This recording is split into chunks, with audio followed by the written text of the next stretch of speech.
Okay, welcome to In Discussion With. I am lucky today to have you here in person, Jon Nicklin and Raphael Smith, all the way from California. So this is the first time you guys have been on this show, but it's not the first time you've been on anything that I've done. So just a quick recap of the format. It's a specific discussion on a specific topic, unlike the podcast, which is more general.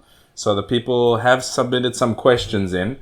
But if the questions were related to your backgrounds, etc., we're not going to go into that because that's covered in the podcast. They can go back and listen to the individual podcasts. All right. Before we get started, just to recap, you're both song style practitioners. So song style Xingyi Quan practitioners, but from different lineages. So how do your different lineages, where do they come from? Okay, we're getting into it, going straight into it. All right, Ralph, you want to start first, or you want me to do the history? No, go ahead, man. I'm not a historian. Okay, all right. The history side of it. I think. All right, so for mine, because at Shanghai there was a guy called Xu Wenzhong. He learned from one of the early students of the Song family in Shanghai, and then my Sifu learned from his student, but later on actually learned directly from the Song family, right? Okay. So the current Song family. And so he kind of had to change the way he practiced. I mean, he did Shuai Jiao and Xingyi Liu He, and then he did Song style later on. And he had to change the way he practiced quite a lot, right? So he's kind of he's not exactly the way that they currently practice. He's had to change. All right. Okay. Yeah. And did his background affect the way he practiced? Oh, totally. Yeah. He still has a really Xingyi Liu He way of looking at things. And Shuai Jiao, did it affect things? The Shuai Jiao, he loves showing us the Shuai Jiao stuff on the side. So okay. it mostly you sort of poke him. You're like, so this is the back. This is the Guojian Shuai, right? Yeah. And this is the So it does come out. And then Ralph, actually, which branch is it? It's. Well, he can explain his. Can you? It's one of the other early students of the Song family, right? So, let me see, man. Y'all got me on the spot. I should have prepared.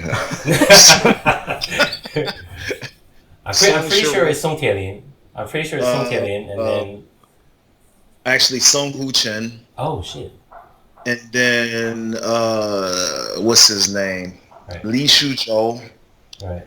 And my Shuai is Xu Fanzeng. Oh, Xu Fanzeng. Xu Fanzeng. Yeah, he's pretty famous. He's pretty famous in Beijing area. Yeah. I've met him many times. Yeah. Yeah. Oh, because he's a Chen Bagua. Yeah. Okay. Wait. There's one thing I think is people will probably like to know on this thing. So Song Hu Chen was actually the son of the founder, right? And because I was doing it for years before I realized Song Tielin is actually the nephew. Yeah. So he's from the other Song brother, right? But all taught by Song Shurong. So just so the people who don't actually know, it's a lineage of Xingyi Quan that comes through Song Shurong. Song Shurong was actually originally born here in Beijing. He's from Daxing, and then I think at the age of 14 or so, was it 14 or 17? Years, yeah. Anyway, he moved to Tai Gu. I think he was working as a watchmaker or in something to do with watches. There's an interesting story about that because just quickly, the reason he could learn Xingyi was he taught Li Loneng's son or grandson watch repair. Oh, okay. It was like a swap. Right. Okay. And so, because someone actually tracked down the grandson or whatever who came back to Beijing, and they were like, and he was in the watch repair business.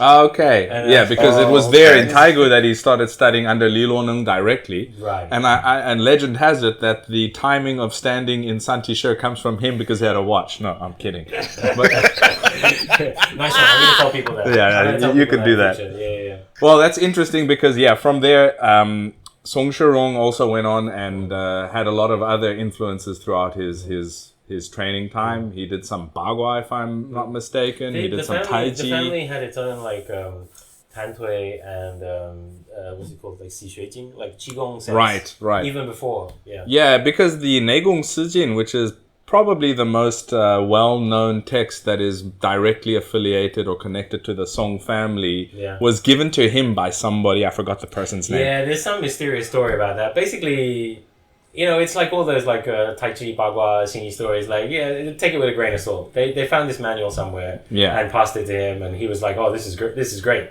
and just ran with it. So the interesting thing about that is because it's one of the texts that I translated in my new book. And cheers, guys, and welcome, by the way. So regular beers. The usual beverages. There's another coaster there if you want to use it.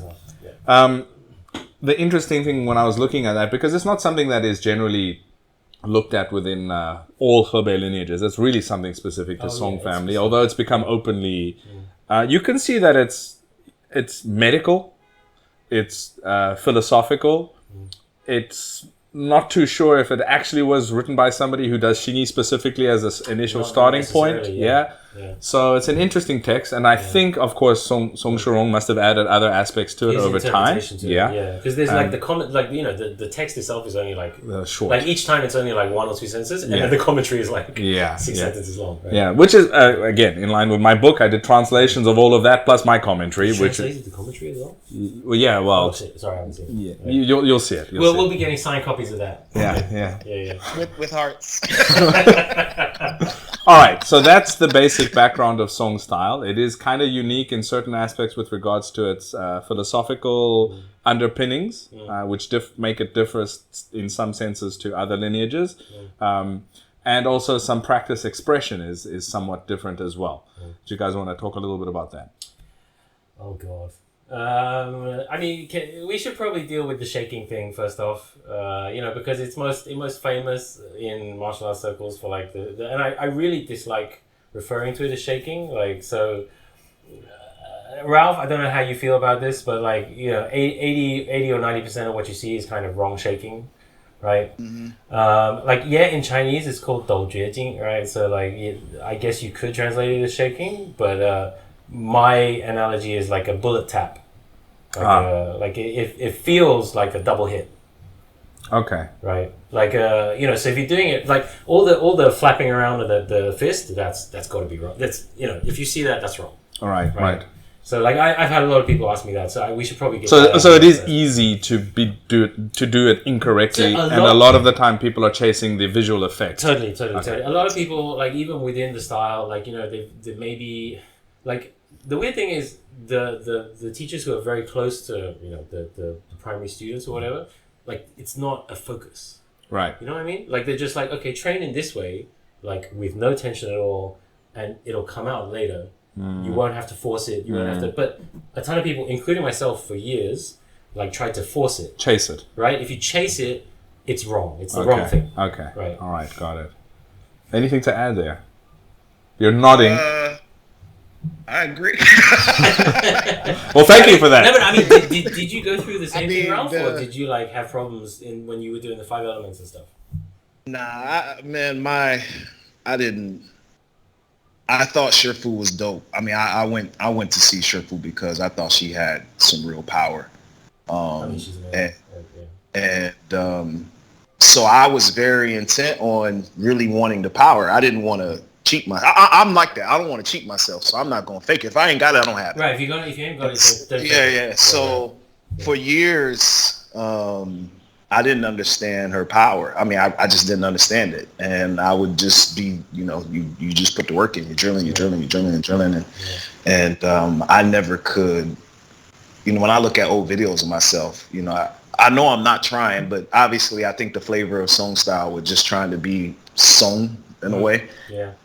You start having some of that flavor even when you're not trying to do it, but I would actually try to run away from it because it looked soft. It looked empty. It felt too. Yeah. And I went through a period of time actually complaining about that. I was like, my Xingyi feels empty. It don't feel powerful. 2012 to 15. Right. It's like a contradiction, right? So I was trying to run away from it. I was trying to I'd rather be real powerful and wrong in a Song sense than trying to actually have that shaking force. So my experience was a little different, but I went through what you said. I mean, when I did my Duan Bei testing, we did the Zastra Tui for, I think it was for Wu Duan. And he kept telling me, stop shaking. And I remember being like, I'm not shaking. Right. The correct. So who was telling you to stop shaking? I'm not shaking. referee, The coach, I forget his name, bro. You might know his name. It's the cat who was in Crouching Tiger, Hidden Dragon. What? Which cat? You know the dude. He was the. Remember in the movie there was a daughter and father team trying to kill the J. Was it J Fox? Was that the name? He got a deer horn to the head. That was my coach for the fifth one. Really? But isn't he in New York? He was in Beijing. What's his name again? So, okay, we know the guy you're talking about anyway. Like, I know who you're talking about. I know who you're talking about. He's Sun Jun's student. really? Yeah. So he's a Bagua guy. He's a Xingyi and Bagua guy, Xingyi mostly Bagua. Bagua. Why is his name? he His name is just on the tip of my tongue. I've met him a few times as well. I feel bad not knowing. He was funny, cool. man. I don't want to say that like I didn't respect like. Nah, but it's a flavor problem, right? Like they see your flavor and they're like, no. Like, yeah. No, it's true. I mean, it's an issue. All right, so that basis being put kind of out there, let's try cover some of the questions because I think a lot of things are gonna come out in the questions, and I've got the list here. So let's start with. All right, the first question we'll start with is actually from somebody on Patreon, and he has a question, which is, what are the main differences between Beijing, Shanghai, and Shanghai song style? Oh wow. Can I start? Go my answer is Ralph, quick Ralph. and easy. What are the differences between Pepsi and Coke, Sprite and whatever other lime soda drink? Like, I mean, I think. Wait. Which one is Pepsi though? Beijing or Shanghai? Am I Pepsi? Exactly. I want to be Pepsi. No, exactly. That's my point. Right. Like, do it. I mean, I say this with all, respect to the questioner, but what differences are you looking for that's significant to warrant an answer? You feel what I'm saying? Like to where if we had real answers, it would point to something. I don't think I don't think that answer exists. Sure, there's going to be differences in expression. As you pointed out with your teacher, I think my shifu's got a whole lot of bagua. That's why I kind of intentionally be like, no bagua. Like, and so you'll find, it's song, but whatever the person is doing, whatever their background is, whatever influences them, will bring out kind of a different flavor and style. But it's not significant enough to where you, in my opinion at least, to where you go, yeah, those Shanghai people, they're doing A, B, and C. But in Beijing, it's X, Y, Z.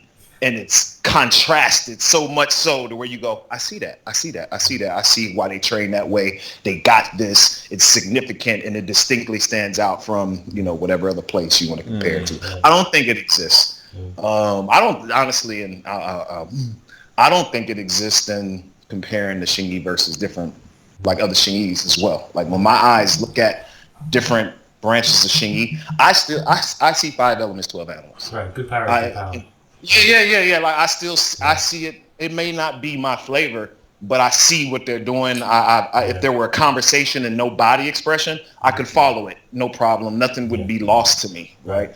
And when I think of like differences, it comes along those lines to where you go, Peekaboo and Philly Shell. Those are very unique and different.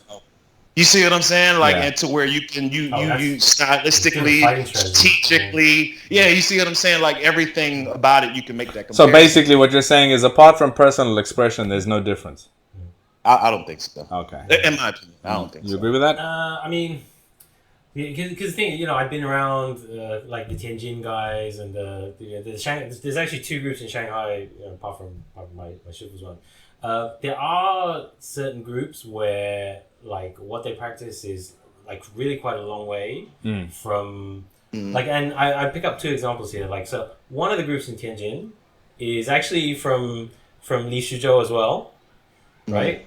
But what they practice is like really, really different, like in expression. And I don't know whether it's because of like influence of like some early Yichuan people or in Tianjin or whatever, but like what comes out looks really different. Like their stances and like, they do a lot of this like springy structure work. Okay. Right? Which is almost more Yichuan flavor. Right. And then the other group in Shanghai is like their Santi looks very different. They don't it's really weird, but they don't believe in 抖绝境. Shaking power. Right, so they're like, no, that's not a song style thing. And we were like... It's written here. It's written here. Let me show you. Like, yeah, so it's a weird... So that group is the original group that my shifu studied. And like, I mean, okay, we'll just leave it here and then we'll move on. Like, when he went to the Song family, they were like, yeah, they taught them primary school, but they didn't teach them middle school and university. Is it like that scene in Kung Pao where he says his name is Betty and we taught him wrong as a joke? Yeah, I didn't say that. Byron said that. I was just reading between the lines. No. The thing is, they have structure and power. It's just they don't. Okay, so it's just move on. All right, so it was just the fundamentals are there, but they didn't develop it. Like the funny thing is, I actually was reading. You know, there's another Hebei line called Geng Jishan. Yeah. Right, Geng Jishan, the King of Spear or whatever. And Geng Jishan, I think, was teaching out of the Huoshen Miao. Right. Yeah, right, the fire god you temple. know more about his history. So like one of the things they say to students is like iron frame and then move the frame later on. Okay. Right? Like 铁架变成弹簧架. Okay. Right? So like to me it's like they were taught the frame but then they didn't learn to move the frame. I see what you mean. Like you just yeah, but I think that's a very normal progression for most Xingyi is that we set up a very strong, hard structure first. Yeah. And build a deep root, and then you start to learn how to move it. Right, mobile root. Yeah. So I wonder if, like hearing all that, at least let me just say, I've always wondered if the issue a lot of times between different so-called branches or region, you know, in the case with Shanghai to Beijing, is really just level. That's the level. Like this is where they are. This is where they put their gold, and now it's become you know our thing, right? And the more I feel like I ran into Xingyi people, it's like you if you're lucky, you go, oh shit, you're doing what they're doing, but just a little more refined. Yes. But they really know what you're no longer doing. Like they really know it because that's where they're locked in at. And so for me, it's always been like, nah, you're still doing Santi. Sure, you just if it's got let me step back. If it's got the function to actually accomplish something, can I cuss, Byron? Is it cool? Yeah, you can. We're drinking already, so you might as well start swearing. I'll bring out the cigarettes next. Who gives a shit? Right? Because in the end, if it's like if you really studying this art, if you really putting the work in, at some point you'll reach a place to where you go, there's got to be a little more than this. Think about it. It's in the case of like all the shaking. Like that's kind of the process, right? You're sitting there hitting it. You can't get it. My Xingyi in 2013 while competing, they giving me gold medals, but I didn't have song style flavor. What were they judging? What were they judging me by? You see what I'm saying? Like how was they judging me? But you didn't enter a song style division. But that's to my point. You see what I'm saying? Like. If they had, if they were judging me like, boom, I got a perfect example. I got a beautiful example. 2010 to 2012, no problem. All through North China, no problem. Go. Hong Kong, 2, 3 in weapons. Second and third place. Second and third place. Right. And I'm for the very first time. And I'm like, how the fuck they give him? His shit was but they coming from that southern flavor. Yeah. So they locked in. You see what I'm saying? Their eyes locked in on a certain expression, on a certain thing. So they're not looking for me being, you know, hard and soft and all the other things that may, you know, go on in the North. Right. They looking at something else, right? Yeah. So then here we go. Same dude, because, you know, I was looking for his ass. Same dude, right? Back in Beijing, right? I seen him. I was like, please be in my category. You owe me, right? You owe me one. He didn't even place, bro. Oh, okay. You see what I'm saying? Like, and so now, you know, my mind, you know, off that experience is going, you know, my naive self was, you know, upset because these are like teachers and they know better than me. But then I'm realizing, actually, no, they just locked it up. No, listen. Here's a couple of little takeaways for you. Most of the time, the judges don't know what the hell they're looking at. So they don't even look. The first piece of thing, and I want to come back to that comment about me saying I'm going to bring out the cigarettes. Don't smoke, kids. It's bad for you. Nobody smokes here. That was a joke. Don't take it seriously. Don't smoke. It'll fuck up your life. Don't do it. And point 2, don't enter competitions. That'll also fuck up your life. You a fool. So true, dude. So true. Like they don't know what they're looking for, quite frankly. Like someone who's very good could enter and not necessarily get top. Right. Exactly. Right? Exactly. Right. So I look at it like you could let's say I went to Shanghai, right, and I was specifically looking for whatever it is, that style of songs, that flavor of song style.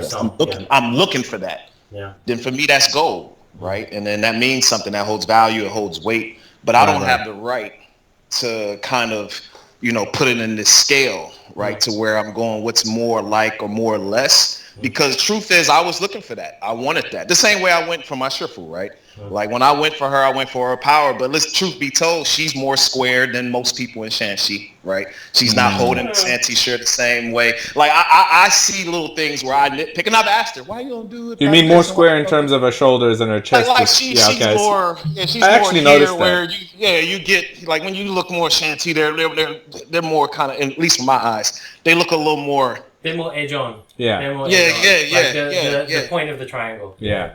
Right. So then now I feel like due diligence on my part is, well, what are you looking for? Don't just subscribe. You see what I'm saying? Like, what's the function? Which you know what I think, and this is, after years of going through this road, and you probably have the same conclusion. You found a teacher that's worthwhile of following, right? Okay, cool. And you've laid the track. You've followed the progress, you've got the information, but then you're still going to develop differently. And that's important. So you're going to be generally following your teacher. You want to gain whatever they've got, and that's what you're going for. If you start trying to look at 15 other people, you're going to find 15 different ways. So try to get what they're teaching you like really deep and do it well. And then from there, you can start like developing something that's uniquely your own. Yeah. So I got told off. Because I would come to my shifu and I would say, oh, but Sun style does it this way and Shang style does it this way, and he was like, we'll go there. Just get Song style down good, and then we can talk. Yeah, okay, that makes sense. Like your 5 elements is still shit. So, yeah. You know what I mean. It's good that we can cuss. Yeah. Like, all right, so we're going to the next question. Sure. So. All right, he's got a triple part question, but I'm not going to go into why did you choose Song style instead of Hebei, because they can listen to your podcast as to how your road got to that. But he asks, and it's a guy Yannick again on Patreon, how much or often do you train, and how does a normal session look like from start to end? I don't think you need to go into too much detail, otherwise we'll be here all day. Yeah. Nah, man, I just finished yapping, man. John, you go. Okay. I don't feel selfish. The reason why I didn't want to go first is because I'm lazy, right? Like I probably train like 40 minutes to an hour every day. Like that's it. Like well, this is something. You can't go there without. The old saying, like if you less than an hour. If you don't train for 2 days, your shifu knows it. Like, yeah. Right. So and that's really true. You don't train for 3 days, your wife leaves you. Yeah, my wife beats me up in Muay Thai, man. That's why I do Xingyi. Like she comes home with spinning back fists in the knees, and I'm like, wait, shit, how do I deal with that? But yeah, so like 40 minutes to an hour, like sometimes maybe like if extra spear time, maybe like another 10 to 20 minutes on top of that. Like so standing, single movement. I don't do much form at all anymore. I went through a period of like 6 months of just doing like 5 elements linking set. But Ralph, I'm interested to what you think about that, but I don't think. So you run through elements, you might do some animals. You do line drills. So this actually goes back to the thing that I didn't say earlier. So like because my shifu origin did Xingyi Liuhe, like actually the practice for us and the sequence of the way you get taught things is like a lot more animals early on. Okay. Right? So we got taught animals like before I'd even finished 5 elements. Okay. Right? That's so like interesting. I got taught like horse and tiger before I finished the 5 elements. Wow. And so like in terms of like what we practice now, a lot of it is like maybe this is like personal to me, but he doesn't really, and my 5 elements is definitely not as good as you or your student Ralph. Like my 5 elements is shit. Right, so but we're more animals focused. So okay. we do a lot more of the, there's like movements that are kind of outside of the, like snake past the grass, some of the variations of cat washes Mao his face Xilian. and Mao Xilian, all this kind of stuff. Yeah.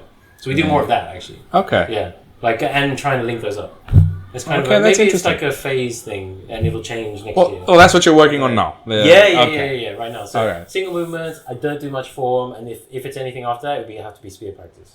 Right. So that's And spear, what are you doing in terms of spear practice? I just do the Lanaja. Like Okay. I mean, You're doing same thing, yeah, drills. Just drills. Okay. Like, Drills. I mean, I have enough space. I don't have as much space as you do, but yeah, I can just do the Lanaja in my living room. Okay. And, Open the window and it's just open the window and it's going out the window. Yeah. Like, That's I'm not joking. God knows what my name That's is. gotta My be. That's gotta chef be was home. interesting He to has watch, Daganze Beijing. in his living room that literally you had to get from downstairs up the window with a rope. And that Daganze in his living room, you have to open the door and then you can In order practice. to So it's actually- Shuai yeah. Jiao. And it's like, this is perfect. You just... I'm at Not- the end not of the perfect for his corridor. neighbor. Not I'm at the perfect end for of the his corridor. No one's coming down here. So Okay. Right. Yeah. Well, you do like a man. little shadow boxing? Like what's the focus for you at the moment? Man, because that's more Jing Wu Pai related. So I think Song style, the way I was taught was 5 elements. Shifu tolerates me, man. So I was quite vocal. I said I didn't want to do standing, so I didn't stand Santi Shi. I'm not flying from Dalian to stand with you, and then fly back. And what'd you do? I stood. Shit. Wow. Yeah. I wasn't. And I was honest. I just said I need stuff to take back, and I asked her. I said, is standing a short-term goal or a long-term goal? And she said long-term. I said, then we got time. We got time. Give me let me work the stuff that I can take with me. So I mean, that's not to say that you weren't standing in your own time back home. oh no, I stood. All right, because the listener is going to listen to this and he's going to be like, God, great, I don't don't have need to do Santi Santi Shi. Which is not what you're saying. In is song it? style, let me be very clear. Yeah, I don't, because this is not this, right? In song style, you should be standing, right? And Shifu was expecting me to stand, and that got tested when I come down. She'd be like, well, you warm up, stand 15 minutes, and she tried to check if I could hold it and stuff like that. But eventually, we phased that out because I was telling her, I'm like, I was like, Shifu, I work out though. Like, how I'm just not in shape? And she's cool. Like, I'm like, how you just don't know I'm just in shape? Like, I grapple. I'm real comfortable being low, quite off, like for a long time to hold stuff. And so, how do you measure if my ability to stand in my first rodeo, like as I start with her, how are you really measuring it? And she said she was just honest, bro. She was just like, at this point, because I don't expect you to have anything, the achievements from standing. She like, it would just be the time. I said, well, sure, trust me.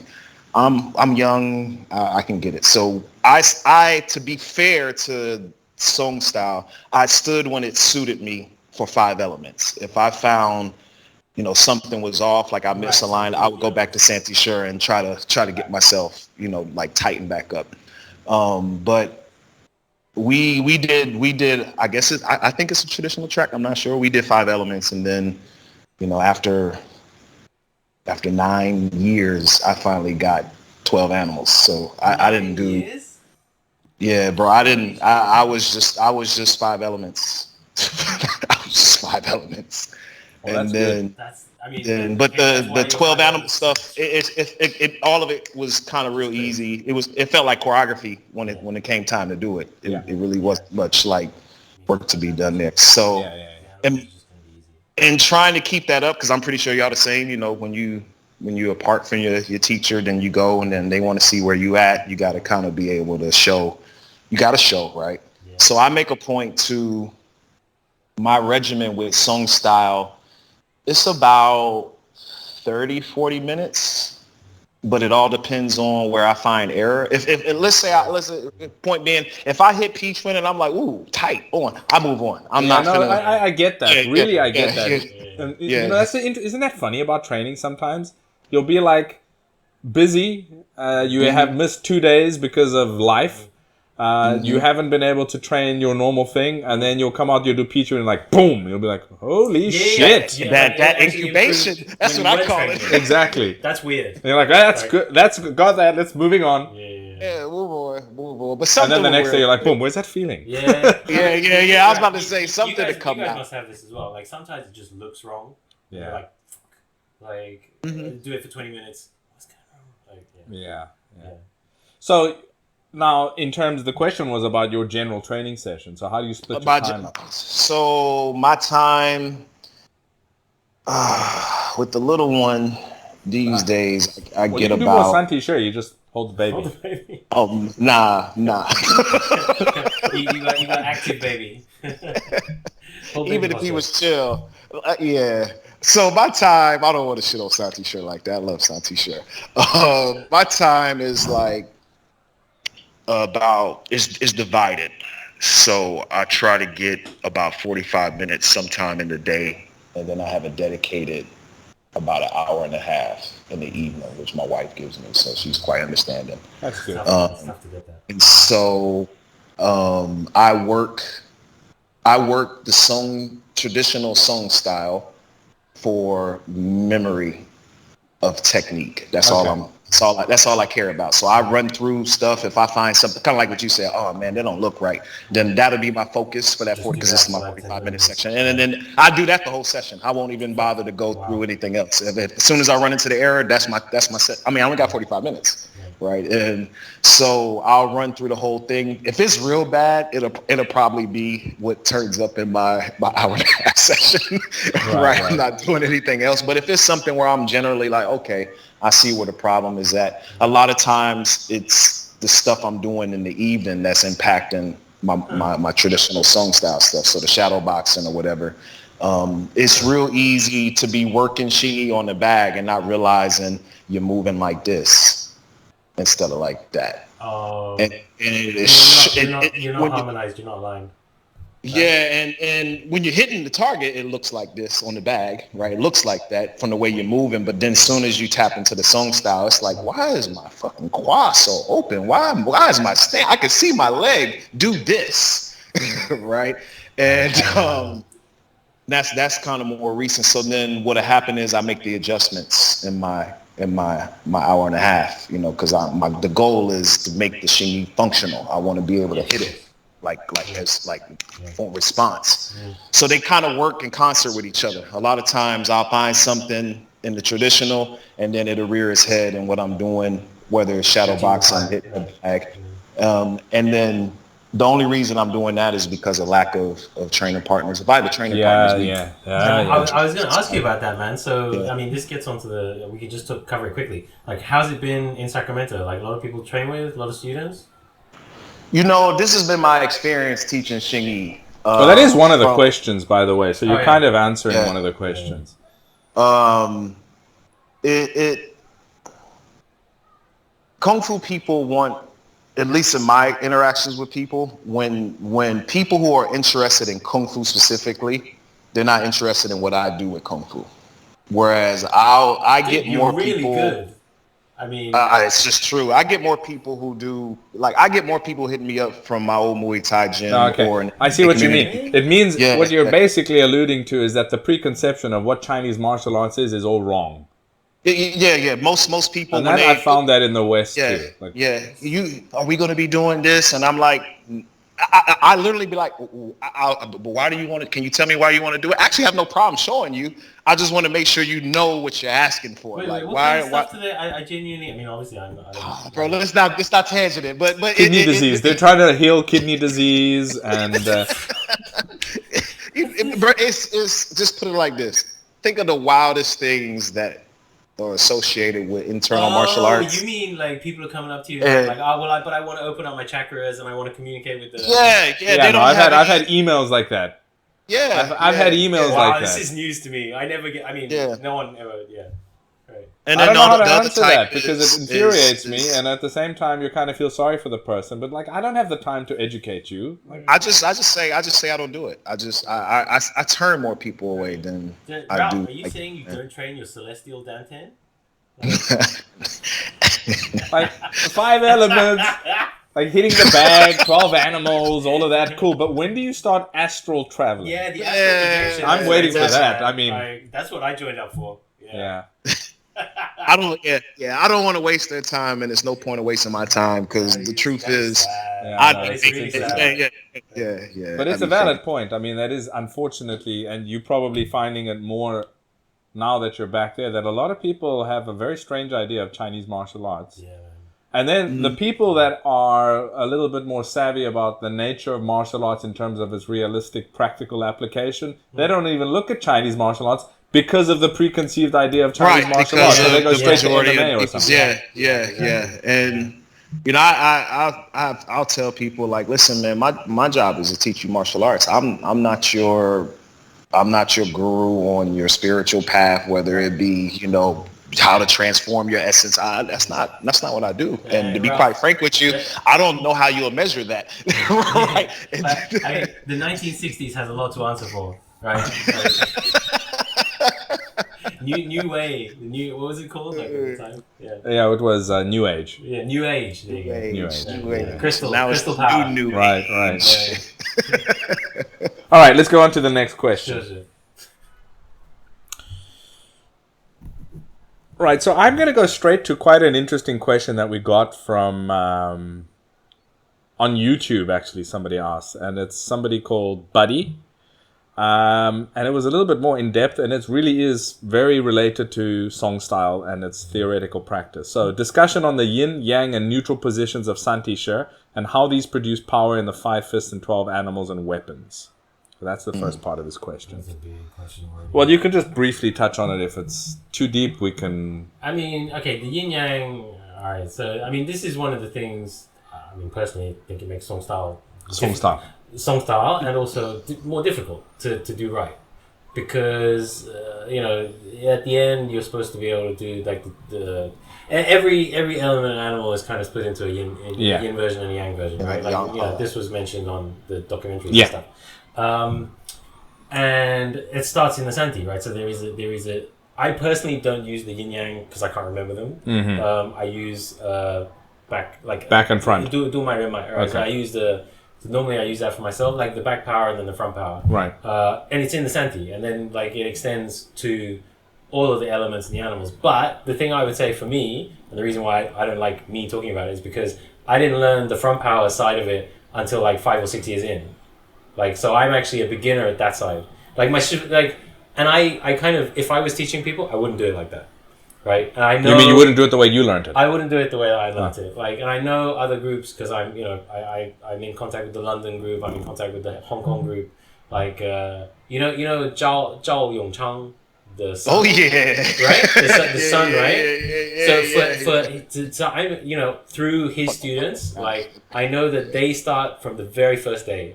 Like, you do the yin version, you do the yang version, and personally, I think it's more difficult but better. To do it that way, right? Like, say back power, front power. Like, just understand it that way.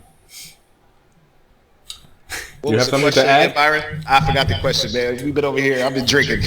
Sorry, listen, kids, don't drink. It doesn't help your dancing. My chiba. All right, it was a question on the yin, yang, and neutral position of Santi Shi and how that develops power for the 5 elements and the 12 animals. Jeez, I still have a memory. Ralph, I'm pretty sure. So the reason I'm pretty sure I know why this person asked this question, because Sun Lutang changed his Santi during his life. Right, so in the early years, like it was flat. Right, it was the flat shunzhang. Yeah. Right, so and then in his later years, he taught the bang. Yeah. Right, and Ralph, that's very familiar to you, right? That's the yang Santi, the front power Santi. Right? Yeah. Right. Sorry. Right. Exactly. So actually, for your one, like, do they do that one early on? Just curious. So that's actually part of his question as well. Sun Lutang's changes after he studied with... It's definitely... I mean, like, for song style people, it's obvious. Like, he visited the songs and they had some, their yin-yang Santi. They showed it to him and he was like, oh, that's good. So he adopted it in his later years because he was like, oh, 培养内经, like, if the internal power is easier or faster. Well, he was saying... I mean, the generally quoted thing about him changing it from this... Where's the camera? This... to that was this is better for fighting, this is better for internal development. Right, 内功. Right. 内功. So, he didn't quite explain why he came to that conclusion. Right. So like when I read like Sun style people explaining why he changed it, their explanation would not really like it. So in Sun style, it's just the yin yang. I mean that like the whole thing is with the head and the spine and the whole front power, right? Up, right? The direction of power is up. So if you just say, oh, it's better for Neigong, I don't feel like that. It's not the no, it changes the structure. Right. I mean, I felt it myself, and I mean, like, I don't do song style, right? I mean, we start with our Santi Shi, the hand is like this. It's not like ramrod straight. It's in the middle. It's like, there, Yeah, makes sense. And you can feel a change in energy the second you start pulling this up, what it does to palm, heel, elbow, shoulder, lower back, bai hui, the bai hui and the da zhui, and how that changes everything and then how that manifests in terms of structure and power. And then if you contrast this, because how I found the opposite, which would be this way, is by standing in Santi Shi with a spear, where your hand is down. And it changes the feeling as well compared to barehanded Santi Shi as well. So you feel a different structure and a different type of power. Different direction of power. Like So that's pretty interesting. I mean, actually, that ties into like the tiger as well. Like, because you can do tiger exactly the same. Like a lot of people say, like metal, like is connected to tiger, right? Yeah. Like you could do it with the downward power. You can also do it with the upward, like front. As well, right? So we have like quite a few variations. tigers. Yeah. I like the variations. Yeah. So the first tiger is very clear down, but we have an up one too. So. Right. Show those again. I love those tiger variations. Well, like one is the downward power. Down, yeah. Right. Well, the other one is is this way. Oh, it's the. There's this one. We would call it the downward horizontal palm strike, right? We have this way too. So this is the upward power. Yeah. Right. Then we also have Hulan, which is breaks, but that's that one. I was trying to find a video of that. Is it in a book like the Hulan? I think it's in my teacher's book. Okay. Yeah. Right. I gotta. Yeah. I like what you said on. What'd you say? Sun Lutong said the change was. What was the paraphrase you said, Byron? Well, this is more for fighting, and this is better for internal development. I mean, for internal development. Vernacular. For me, with the question, as I already said, I pretty much ran from the Santi Shi training for the first few years because of me flying to Beijing, and I didn't want to waste the time standing. And then Shifu, I'll put it this way: after Korea, Shifu was like, "Oh, you've been training the yin and the yang versions of the elements." And that was because you went to Korea and did Tai Chi. I was like, wait, so you were actually doing the practical Tai Chi and came back, and she said you've been doing the yin yang? So that's crazy. Here's my take on it. I once she kind of went through it, and then I was able to kind of grasp it. I never really needed to go through the train it this way, that way. I kind of was explaining to her why I was performing certain elements one way and the others another way. First, let me be honest, I didn't know I was doing it until she pointed it out, right? But then when she pointed it out, I realized what's happening. At that time in life, fire, right, and fire, water, and earth was like the elements I was using a lot. Right. And so she was pointing out how I had a different way I was hitting it, and I realized I was like, but that's the only way you're going that's the only way you're going to uproot the person when you hit contact. Like that's the only way it's going to work, right? So the reason I say what you say, Byron, is interesting is because at least from when so let me cut it quick. I think, what's the question? Give me the question. I can give a simple answer real fast. Yin yang neutral positions of Santi Shi and how they affect the 5 elements and animals. Yeah. Without a partner, you can't answer the question. If you don't have something to hit, you can't really know. So what happens is if you hit it this way and the person is rooted, if you hit and their power is already lifted and you hit down, you just run into them. Yeah. So at that moment, you literally got to change. And it's not really so much about the shape as much as the intention of where you just hit. Exactly. Right. See what I'm saying? So when as soon as you hit, because the thing is you just got that moment. Because if you hang out and the other person do Xingyi, they've already caught you. You see what I'm saying? Boom, they've already caught you and you fucking lost. Let's put it that way, right? If they do. So, but that's the point though. you hit and you hit wrong, and the expectation is they're now coming forward, and it's that forward that you end up shooting up, or it could be reverse. It could be that you hit up, right, and you ran into up and in there, and then as soon as they come, change it to down. And literally, so when she said when she said what she said to me, and I didn't know what I was doing, I had to make the reference to what we were doing. So it is the yin yang, right? Yeah. You see what I'm saying? Yeah. And then I went, oh shit, it's not that complex. It literally is just basically, you won't know which one you're using until you hit the person, because you won't know. Well, that's interesting you say that, because I'm not a song practitioner, right? We don't have those classifications of a yin and a yang and a neutral. But my teacher would always talk about bianhua, changes in the right time. Change the intention, change the direction. And to facilitate the understanding of changes in use, he would have me do changes in intent. There it is. In individual practice. So he would tell me to move my intention from my hand to my elbow or my shoulder, etc., up, down, etc. Right. And I'm not going to give away too much about that, because that's something. I feel, because even as I was talking, I was like, don't give away no jewels. Just answer the question. No, but like the examples both you guys are talking about, like the external shape probably didn't look much different at all, right? Maybe a slight change in like the palm direction or whatever. Right, you wouldn't even, the thing is when levels, Neigong levels come into play, because you think if you hit something and basically it's ding jin, right? You got fixed on it, right? You got fixed on it.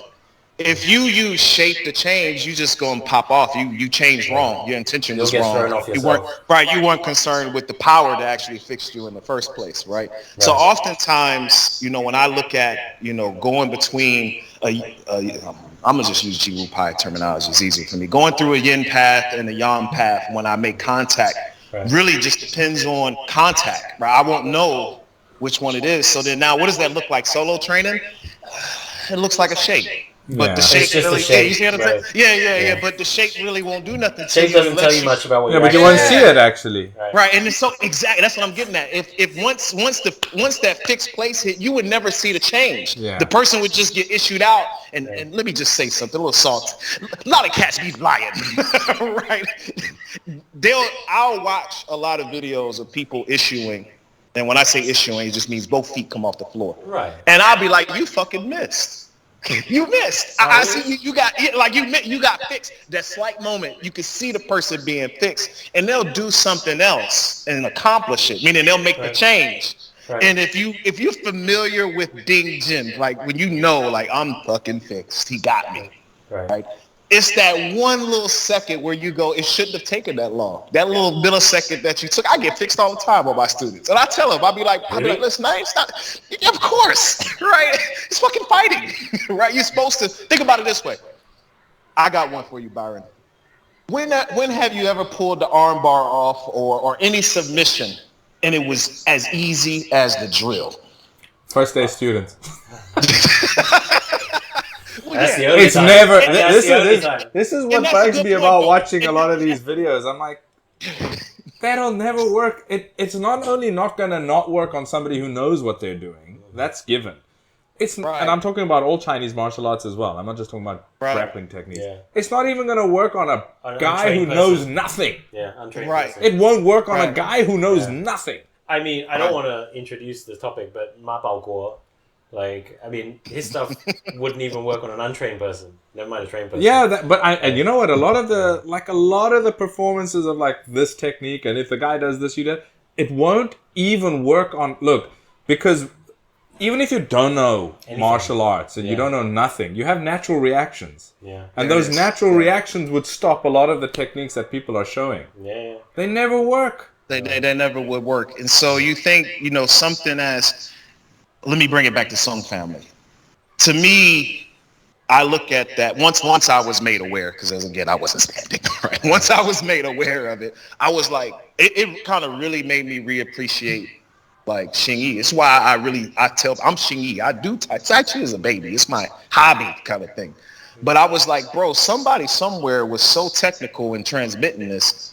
they actually just put this to physical practice. It could have easily just been a strategy. You see it? Because it is. It could have easily just been something for you need to know, and you would do this when that happened. But they actually turned it into, you should train this. I've been really digging that, like, why?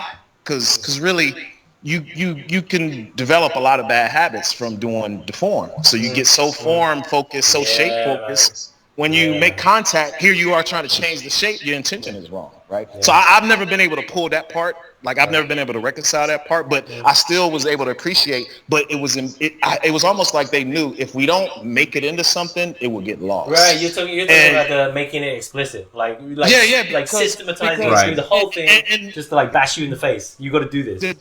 I tell everybody, Xingyi, you don't. If you trying to box.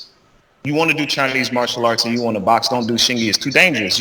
If you want to do Xingyi as Xingyi is done, like you're not going to reverse. Right. So you don't have to change it for something. Yeah. It's too dangerous because you won't have the power to pull off the techniques. So you're always going to be open. You're going to just be defenseless. So then, and this has always been. I wish we got to talk after. The three of us need to really work. But anyway, let me say what I'm thinking. We have never seen high-level Xingyi versus itself to truly comprehend why Xingyi is attacking the way it's attacking to have such change. Because if let's say one of you guys we're in a match and your Negong level is like my Negong, the battle of Negong, and I hit you, right, and you neutralize. Boom, that's it. It's not like Tai Chi. We're not sticking. It's literally I have to change. Otherwise, you're coming forward. As soon as that ding Jin happens, as soon as it's like ding, you already are coming. You took advantage, right? And that's the part of Xingyi where I'd be like, man, we without the songs explicitly turning it into a drill, we would have lost that because we're not making enough contact to even know better. You see what I'm saying? But I mean, like, there's always things.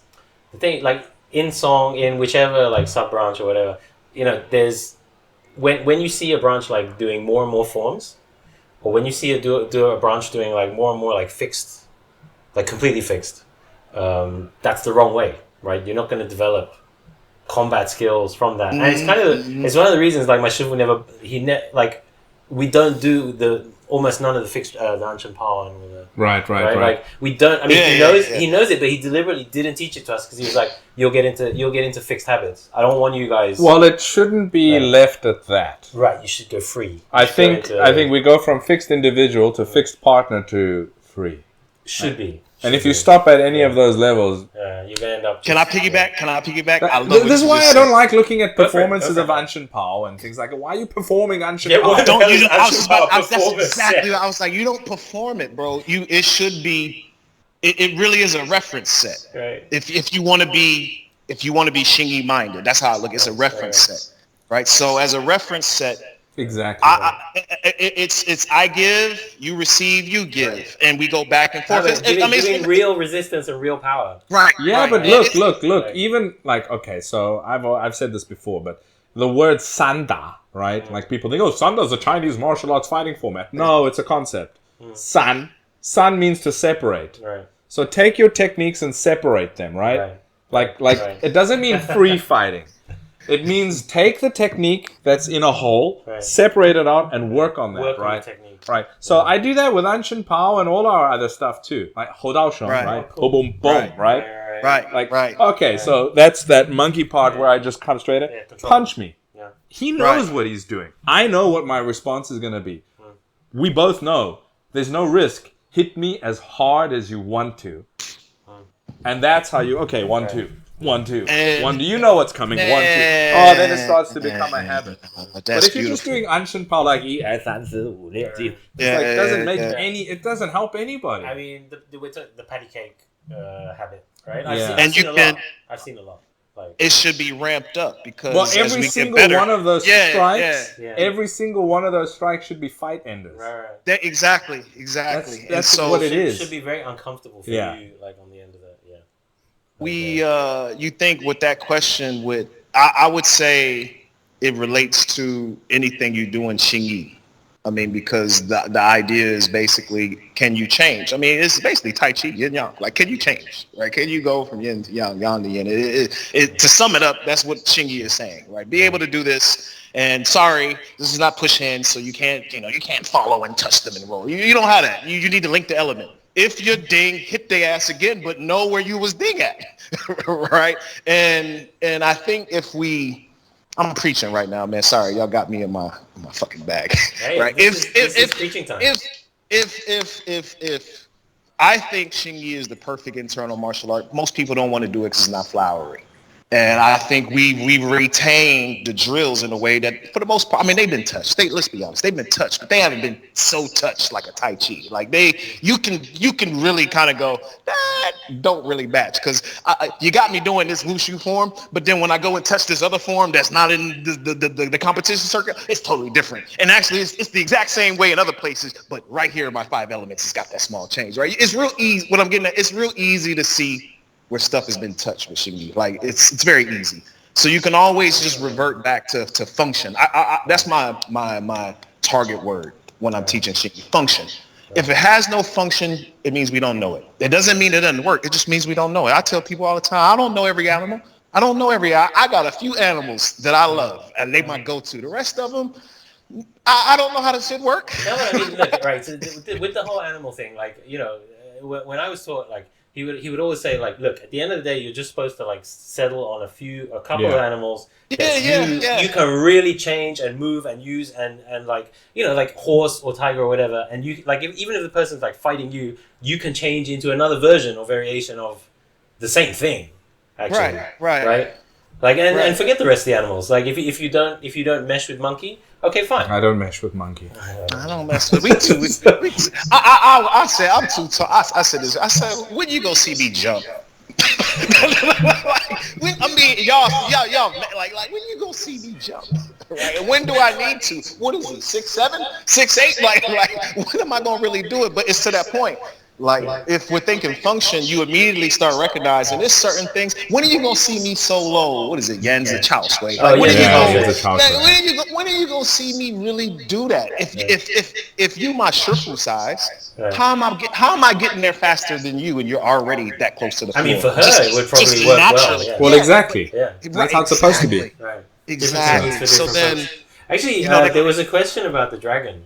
Should we? Let's go on to another. We can cover that now. Like, so, like, obviously, a lot of people had the question. Why is the song style dragon different from the Hebei? I mean, actually, I think Ralph, you do both, right? Like the vertical version and the horizontal version. I would. Yes, to answer your question, no to the wording. Well, that was the guy's question. Yeah, let me find it. That was the guy's. I know. I see it. It's not yours. I know it's yours, but I wanted to make it clear. Like, yeah, but that's kind of the. My first. I don't want to. We should keep the conversation going. Let me take that approach, because my initial thought is the question actually. Oh God, I think it was Instagram or Facebook. I can't remember.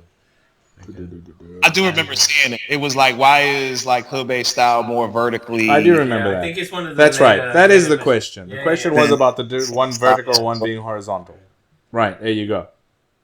I don't see. Let me say it this way. Let me answer the question, Byron. I'm imagining you cutting this, so these little bloopers. No, I'm not gonna cut nothing. Actually. Oh damn! My bad, people. My bad. So I don't see. To me, they're the same. But I think I said this earlier. Like when I look at a lot of Xingyi, I don't really. My mind doesn't go and categorize. Well, let's for the listeners and the viewers. Clearly define what we're talking about. We're talking about Song Style's dragon. Right. Dragon. Yeah. Right, which is this thing, right? Yeah. Okay. Yeah. Right? And the one that you commonly see in Hebei, which is that one, like right? Hand, okay. Yeah. So, differences. Short answer, I think it's the same. The footwork for me feels the same. I just think one finishes different from the other, which makes it easy for me to do both, because it now just comes down to how do I want to finish. But you do both in Song Style, right? Oh, no, we don't. You don't. Like, you only do this one. That's why I asked we do. That's why I asked Ralph. You do both. Shifu has us do both. So I think, like, what I think happened is obviously the original one is the Li Yujie one, like the up and down one. Right. And obviously all the Hebei branches have that. And then what I think happened is like, because you got like Song Hu Chen, right? You guys are from the Sun. And then like in Song Tielin's, like a lot of the students, like they just stopped practicing the vertical one.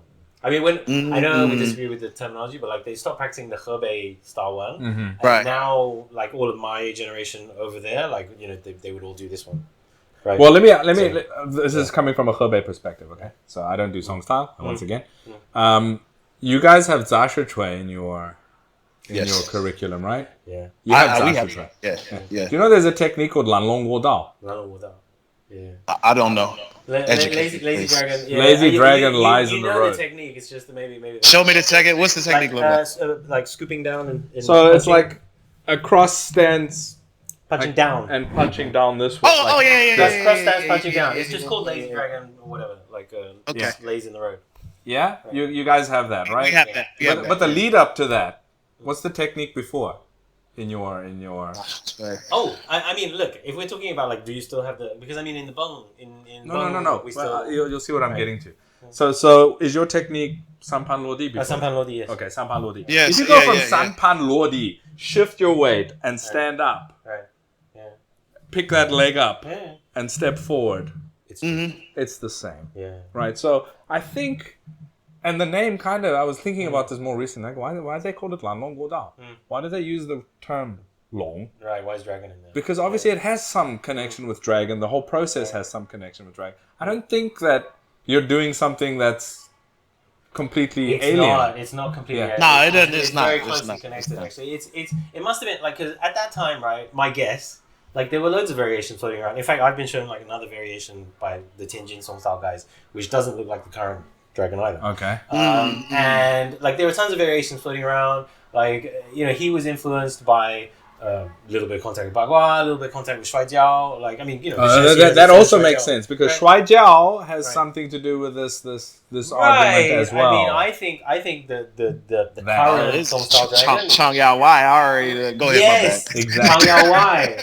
Right? Come on, man. And then Yichen has the Longxiang. Right. Right. Have you guys ever looked at the Yichen? Jianglong. You're not even going to be able to see this, right? Jianglong. Right? Yeah. We actually do it in my Hebei lineage as well. I've always wanted to ask you about that. Yeah, and we also do fuhu. But do all Shang style people do that? I couldn't vouch for that, but I know my teacher learned it from his teacher. Because that's it. No, I believe it came down within Shang, but I'm just curious where it came from. The crossover. Yeah. Okay. Right. Like, but I mean, I think all of those things are the same. So like, there was a bunch of people. There was a lot more crossover than we think back in the day, and all of these people like practice Shuai Jiao, and like the early Yichuan people and the early Xingyi people, they knew each other, and that's the result. Yeah, we were kind of talking about the picture of the gathering, and they've got tohor, they've got leg sleeves on for wrestling. Right, exactly. So. Like all the Shanxi people and the Hebei. Like actually, one thing that we didn't cover at the beginning, like Song Shirong actually followed Li Loneng to Hebei. To learn, like when I was looking at the timeline of it because I was trying to figure out who became a disciple first, and he actually followed Li Loneng to Hebei for like several years, like to finish his learning. Right. Because he hadn't apparently like very soon after, because the timeline when you look at it, like Chou Yijai and Song Shirong and all the other guys, like they were very close together in terms of becoming disciples, and so Song was only disciple of him for like 4 or 5 years before he went back to Hebei. So you had to follow him to Hebei to finish. Right. Okay. Right? Okay. So there was a place called Yizhou, like Yijing. Yeah. Right? So which was where he was living at the time. So apparently a bunch of, not just him, but like Liu Xilan and everything. Okay. They all like, went there and were like, okay, we got to finish. Right. We got to get the full system from him. Right. Like, yeah. It's not mentioned a lot in the, like, a lot of common history. All right. Do we want to go to another question? Sure. I'm going to go back to the top of the list because we kind of jumped around. Right. Okay, I don't know if you're going to be able to answer this because it's kind of off topic, but it's, it says, what's the differences between Dai Xingyi and your Xingyi, and what are the health benefits of it? Oh, God. I don't do Dai Xingyi, so I wouldn't be able to answer this question. Also, I mean, we did the documentary in the Dai with the Dai guys. Exactly. That's why their answer is going to be very different from our answer, right? Right. Like, okay, so they're going to tell you everything's wrong. I know, right? Exactly. Right. So let me just tell you the Dai style answer for this. Right. Okay. So A, everything you do is wrong. B, like, you can't rotate your dantian in Santi, which actually, I mean... See, Li Yujie didn't actually learn properly. Right. Okay, so that's a Dai style answer. All right, so let's get that out of the way. I think the truth is probably slightly more complicated. I would say Xingyi generally still does have dantian, but maybe we don't use it in exactly... I mean, because they have... ban dantian, shi dantian, zang dantian, right? There's a lot of like move it sideways, move it, flip it around, circle it over, right? Yeah. I don't think. I mean, Ralph, correct me, but like I don't think we do that, right? I don't.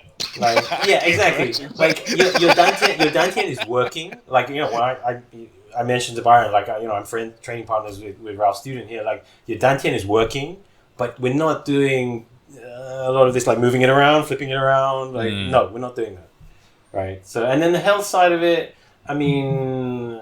that's the only place, and I have a respect for, this is off topic, but I have a respect for the practitioners who take the deep dive health-wise, and I'm thinking of a few people where I've seen students when they started and then seen them like just months after, and they have their testimonies where they were like, my hair was falling out, I have rudimentary arthritis, and now I've been doing this qigong work with and suddenly things in my mind suddenly it magically disappears, but my mind goes, but there must be a method to that madness that allowed whatever transformation that happens. I think is where that line is drawn is where I struggle. I don't know if one person has a time to be a master at every facet of this stuff. And when I say master, I mean like mastery, meaning my studies are still ongoing. You just happen to meet me at a place where most people don't understand my practice. It's so past the generally accepted place that has been accepted as it just pure madness. But the results speak. You have people who, like, again, I'm thinking of people where they're giving their own testimony, and it's not a sugar pill. They have physical transformation happening, right? Yeah. So I have a respect for that. But here's where where my focus goes. I go, when are you gonna? I say this to people when I say I don't think I can teach you. In the fight, when you gonna have time to realize which dantian you're using? I mean, think about it. This dude, the level is not somebody where you can kind of pick and choose how you going at them. They are dangerous. You have high anxiety. Oh my gosh, they're beating me up. I need to stay in the fight. Your mind is not thinking middle dantian. Middle dantian. Rotated to middle dantian. No, upper dantian. Middle dantian. Oh shit. Wait. Like two things I would say. Like the police come along and ask what happened. You're like, not enough Santi. Not enough Santi.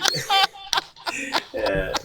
Like two things I would say on that point, right? Like one is if you're doing it right, and I wasn't for quite a while. Like it's better for your health. Like your health should be improving as you do this thing. If you are really exhausted, if you're like like bad skin, the qi, right? Like if your skin color is bad, like you're doing something wrong. Right, that's for sure.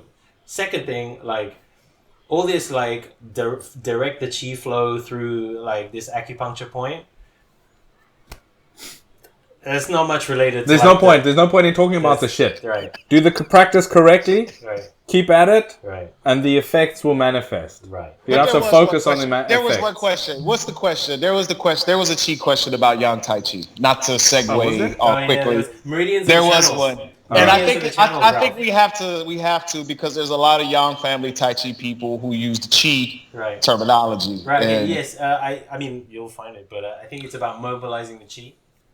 Yeah. Right. Let's try find this. All yours, Ralph. As all yours.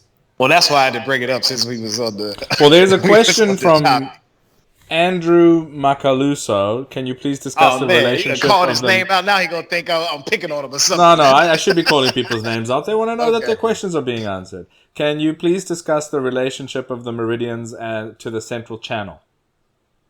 Is it that one? Nah, there was one. I'm trying to pull it up right now. There was one. There's two. Like one is like Specifically Yang Tai about Oh, I'm a Yang Yang Tai Tai Chi Chi. practitioner, so That's here we the go. one. This is from Gemini King 66. I'm a Yang Tai Chi practitioner. After yielding, power is fueled with the breath, I guess, generated from the earth through the legs, driven with the waist, and expressed through the postures. How does Song generate power? Is that the one? But I can answer that There one was a real mobilized quick. chi question, and then there's this one which I remember as well. Like probably both from a Yang Tai Chi. I see the one you just read. I don't see a mobilizing chi. Maybe we misread. Yeah. Why don't you guys go off on the first one, and I'll try and find the second one. Well, you want to answer that one? So I think there's a lot of, in this question at least, there's a lot of presumption of practice. That makes it difficult to give a genuine answer. I'll just point out some things. I don't know what yielding means to this person, and I think it could mean different things to different people. Power fueled by breath. Also, again, if you're not breathing when you generating power, you'll pass out. I mean, y'all ever see those YouTube videos where cats are like, they hold their breath, they're power lifters, and it's like they get to... And they pass out? Yeah, right? Like, why would that be any different than Xingyi? So it's like, you're obviously breathing when you're being powerful. The part that I did want to focus on is generated from the earth through the legs, driven with the waist and expressed through the posture. Because I think that speaks to something we spoke to earlier with the shaking power, at least how I understand it. The ability to shake without intentionally shaking is basically like a rebound force through just... Right, because the whole body is like transparent. It's like relaxed enough that the rebound force is But it hits the ground and comes back up. So it comes back up and the body has this kind of like, it has this kind of shake to it. And little Jing Wu Pai jewel, hold it while you're trying to get to the target. Right? Soon as it comes, grab it. Like, and you're only gonna be able to grab it but for so long, right? But when the timing is right, because I think, at least for me, Xingyi is timing, right? So when the timing is right and you're stepping and boom, there's a step, you got it. And as soon as that front foot hit, you'll release it. So that's spot on. It's the same. I don't think it's different than anything else, especially if your goal is to get the other person's feet. I think it's the same. The other stuff before, though, it's hard to address. Yeah, I mean, he did mention specifically, he was asking about how do you use sung? I don't know if he meant sung or song style. Was it sung? You look at it. So how does song generate power? Oh, okay. So it's song style. I don't think song as in... Oh, how does song generate power? Okay, right. Mm-hmm.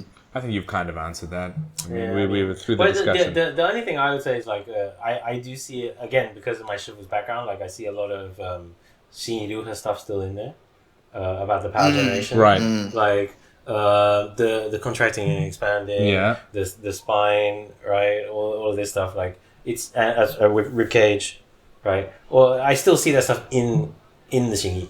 Like, so people that say it's not there anymore, like look harder. It is there. Right. We were talking about Dai styles, Dantian, and Xingyi doesn't. I think it's a refinement. If you've got a big Dantian movement and a small hand movement, or a really refined Dantian movement and a bigger hand movement, I mean, what are you doing? It's basically the same thing. I mean, the thing is, like, a lot of lines just totally lost it, right? Like, let's be honest about this, right? Like, I'm saying in song, in cha, in whatever. Like, it's easy because, say your teacher is doing a really refined movement and is not really strict about teaching it. It's lost. Yeah. It's lost. Like, I also get questions from people in the States, actually. It's like, I mean, the question is just, is this teacher legit? And then you look at them and they're not doing any of those things. It's my favorite American question. It's an American, right. All right, bullshit aside. Which one's the best style? That's my favorite question. Which one is the best style? No, but I mean, like, as a learner, like, if someone was coming to this, fresh, like, just look for that stuff, like that power generation. Like, if that's not there, then that is a problem. Well, let's carry on with Buddy's questions, because it's coming to that one that you asked about. So Neigong and the Song family Neigong manuals. I think we kind of discussed that. And finally, why is Xingyi Quan considered internal? Does it advocate power development through the mobilization of qi as some young Taiji practitioners do? That's the question. That was the one. And this is why I wanted to. This is why I wanted this question specifically on it. All yours, Ralph. I would love for that person to message you and explain what the mobilization of qi means. Right, just this is like, give it a definition so that we could actually interact with the question. You see what I'm saying? Like, what does the mobilization of qi mean? And it can't just be it means the qi moving here or there. It has to mean function, because I feel like that's what's being asked about, right? So this is what it means and its function is. Let me actually frame it. The mobilization of qi means ... and its function is ... And then I think a real honest answer can be given. Now, if I'm interpreting, because I do a lot of interpreting when I hear the young people use that terminology, what I really hear is something I just said, actually, the ability to grab that rebound force. So there is if mobilization of qi is simply song, your ability to sync and connect with power from the ground, right? Yeah. Right, but the problem is the power is still at the ground, right? It never comes back for you to make use of it, right? And so I'm listening to mobilization as movement of force, of power, right? So then, yes, song. I think every internal martial art would follow this criteria, right? It would find a way to connect with power. And once it connects with that power, it needs to be able to move it to the target that it's actually making, its interaction with. And that's how I would answer it, not knowing what mobilization of qi is talking about means and what its function is, because I'm making an assumption and I'm not sure if that's what he's actually. There's a bit of a disconnect here, right? Because the old, I don't want to call them the old guys, right? So like Song Shirong and Sun Wutang and all this kind of stuff, like in their writings, yes, they do talk about qi, right? But then when you actually study with their, inheritors and descendants, like I don't know, Ralph, how you feel about this, but I think you wouldn't have to you could get really, really good and not even think about qi. Yeah. I think it's a loss for words. One thing I say this all the time to my students in Sacramento. You can't liken the release of power in internal martial art to anything. It can't be likened. I've never experienced it in something to be like, it's like when you pick up a weight, but there is no likening to it. It is that unique. And my assumption is it could have any name, because that's how unique it is. It could be qi, it could be shun, it could be anything. It could be your intent, it could be whatever you choose it to be, simply because what do you liken it to, right? Yeah. And if you already have a fixed philosophy to the system, it's real easy to attach it, right? Like the similarities of how you're accessing the power cross with health. It crosses a lot of different categories under the big umbrella of just internal skills. So it's easy to just say qi. And listen to these. This is not attacking, by the way, the questioner. I'm not attacking you. This is me offering my... I think you asked some interesting questions. It's not about individual guys. Yeah, I'm not attacking, but it's me dialoguing to what I hear. And here we are in a platform to kind of have, I think, a real, a real deep discussion on something because we all experience. My point is this. If mobilization of qi is the terminology, okay, got it, cool, I accept that.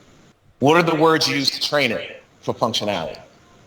Like how do I mobilize? That's a good point. I suspect, no, that's a good point, because this is the thing, like you just said, the older generations, you read their writing, they keep using that word. My book, that word is 1,000,000 times in that book, and almost every time it's used in a different context. And that's what I was just about to get to. And if you just keep it general, it works. It works. If it just stays and it works for every context. But once you get really specific, I'm looking at one thing. I said it. I don't care. The health guys, I bow out. You guys got it. I don't know what you're doing. It looks crazy, but I see the results. I respect it. Right.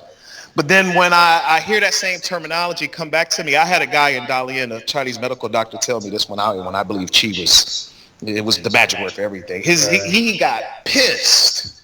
I went there to learn Qi from him because I thought that was the secret method. The secret sauce. Yeah, because it's talked about. We just talked about the Sijing and you got the Huangdi Neijing. I went through all the texts and I'm like, damn, I got it. You just need to learn a little medicine and then you'll be able to get this shit in your fist, bro. Let's do it. And I went up there, real respected hospital, and this cat he looked at me. I'm not going to imitate his Chinese. My Chinese sucks. I got just enough to get by. But he basically said, what we do is not what you do.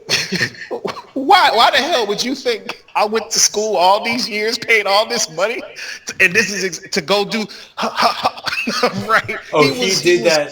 Yeah, he was really, really upset. But that memory stuck with me because I'm like, this guy makes his living off of acupressure, you name it, right? He works with Qi. And obviously, with the practice as such, he has function, right? He's accomplishing a purpose every time he meets with the patient, right? And then here we are in internal martial arts. We throw the word around real loosely. That Qi is not this Qi. Right? You see what I'm saying? And so then now here we are. It's like the mobilization of Qi. I don't know. You have to be a bit more specific to function, right? Because that's the point. And that's what I realized from all the old writings and whatever.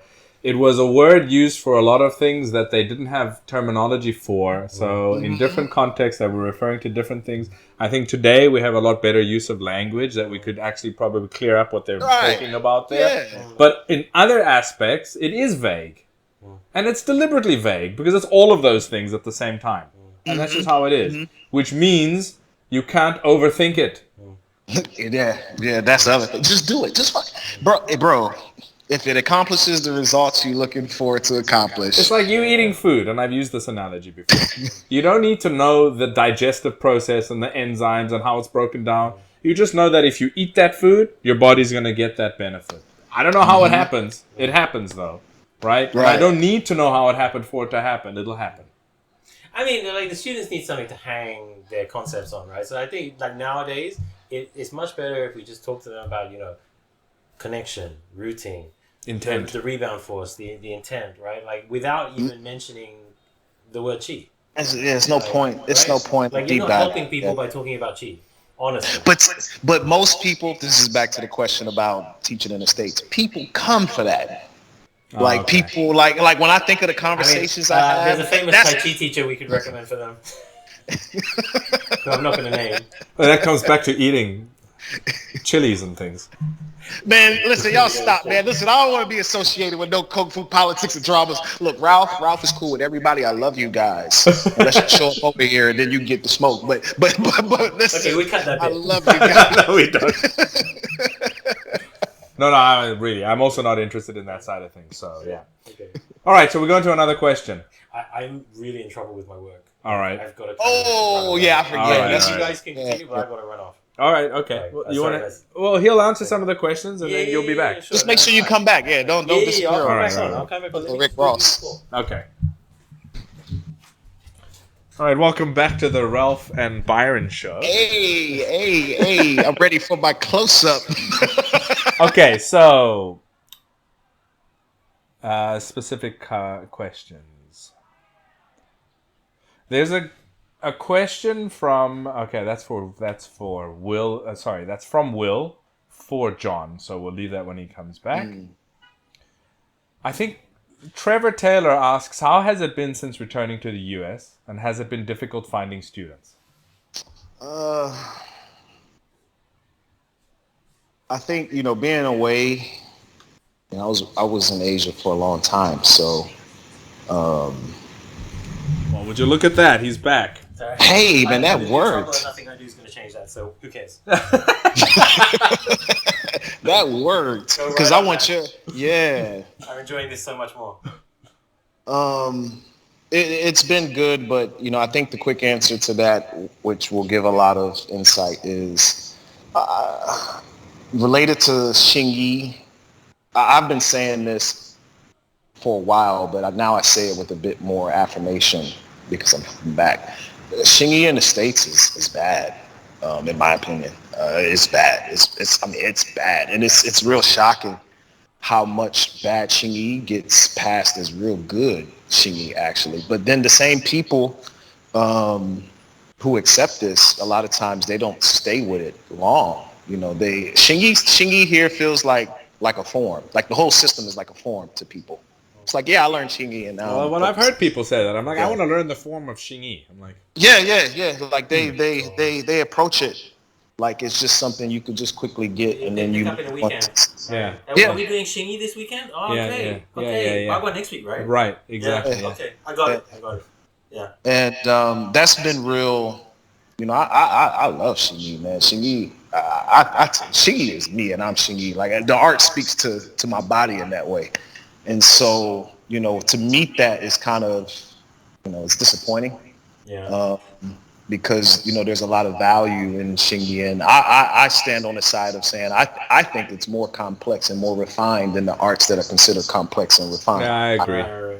I.e., like a Tai Chi, and you know when I say that to people, you know I often get, well, you know, you're just going forward, and I'm like, do you realize how much skill you have to have such simple actions and accomplish the same thing a Tai Chi person? I'm gonna be. People don't realize Tai Chi accomplishes in two, because you got to sink and rotate, right? And so Xingyi is, in my opinion, highly refined.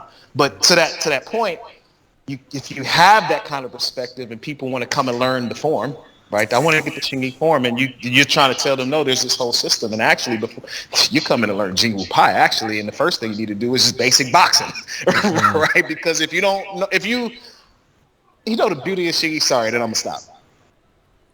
If you freeze on getting hit, that means your intention stops, so you can never complete the action in the first place.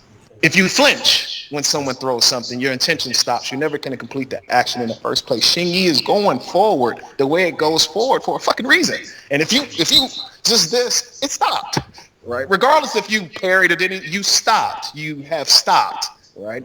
And so now it's like, well, there needs to be a prerequisite to Xingyi. You at the very least need to be okay with going forward, just going forward, right? How just in general, just be okay with just flowing and going forward. So in that regard, it's been bad. But then that's not to put China up on a pedestal. Hey, the situation in China's bad as well, man. Yeah, no, I was just thinking about this. I was about because of his answer. I was like, now let's get to the US part first, and then we'll talk about China. No, I'm done. That's a good segue. I agree. I agree what you guys just said, because you know, it's funny because I was just thinking about this. I sit here and I look at a lot of Xingyi that you see people put out here in China, and then you see a lot of Xingyi I've seen people, and I'm like, you know, like, what the hell is that, right? But maybe that's times 10 when you go back to the States. It is, and that is the answer. So you come from already knowing Xingyi is kind of shitty. It's kind of shitty in China. I won't go all the way say it's shitty, because that's the States. Like, it's shitty in the States. It's kind of shitty in China. I had a run in Xingyi in China. That's not to say that, you know, we can't do it as Westerners, but I still go, well, the honest truth, the competition wasn't, I had a harder time competing in Tai Chi and Long Fist, right? And Xingyi, it was like cutting through bread. It was real easy, right? And it was just simply because a lot of people had that same approach. It was just the 5-element form for a competition. There was no deep dive into those guys not even, like, Xingyi's not even their main art, right? It's not even their main art, but they're out there. But a lot of them, you know, to speak of the situation that I ran into,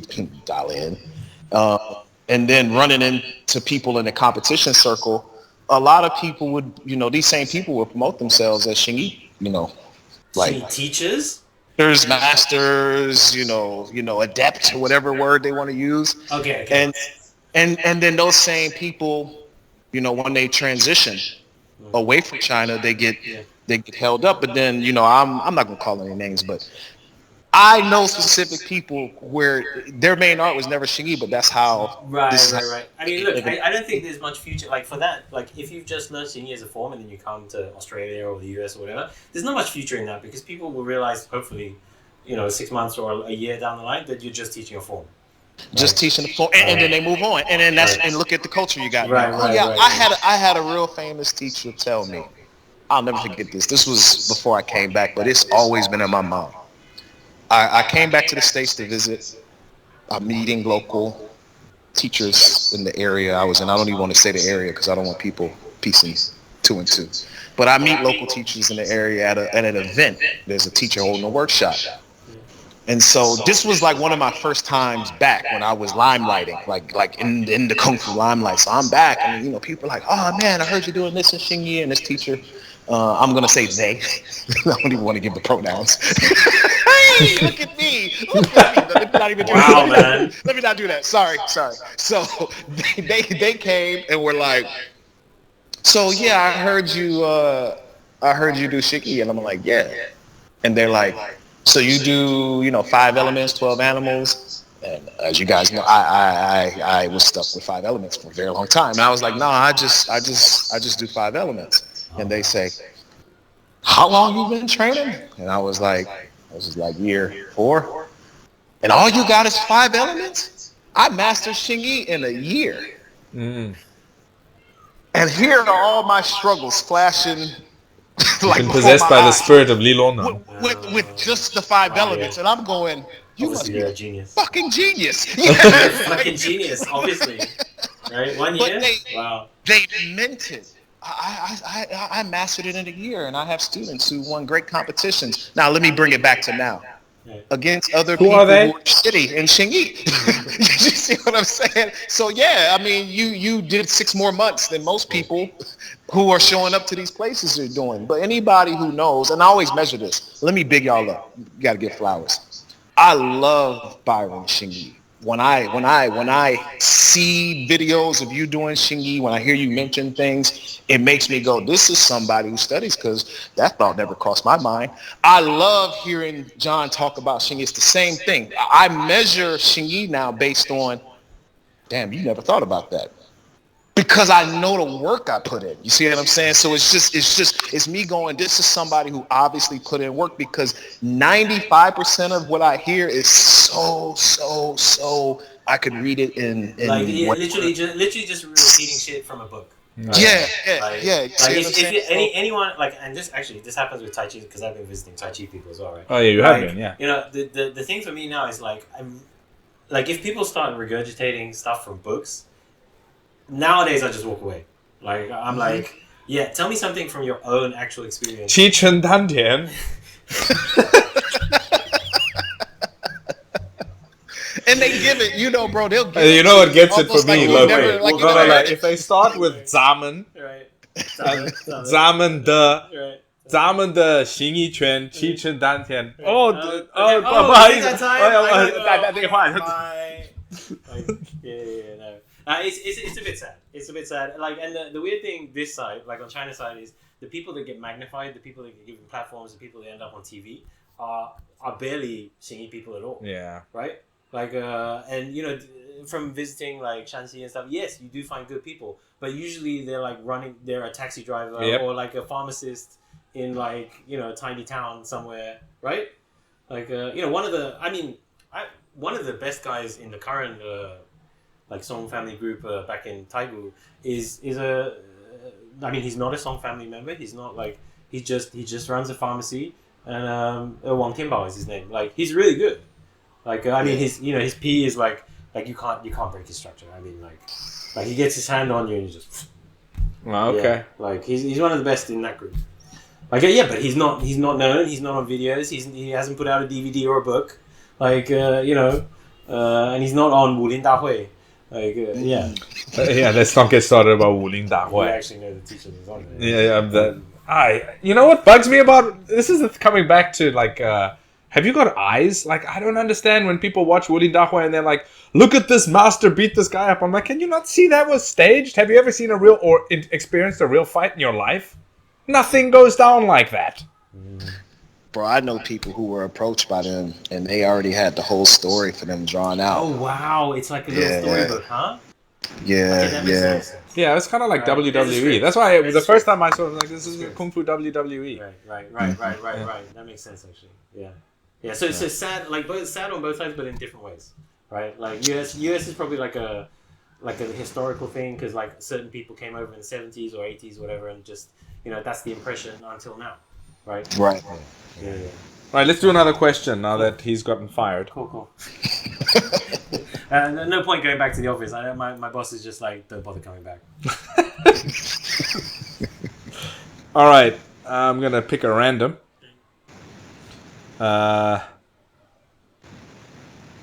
Let's go on to these questions by, I believe his name is Will Whining.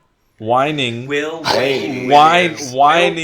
Who has a double-barreled? Which Wayne kind of a Williams. self-respecting adult male has a double-barreled surname? You owe him a beer for that.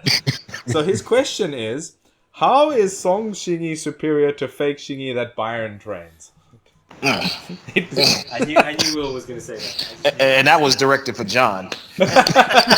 All right, now he does have some questions that are worth looking at. Should have been changed around. What's that fake shit that John does?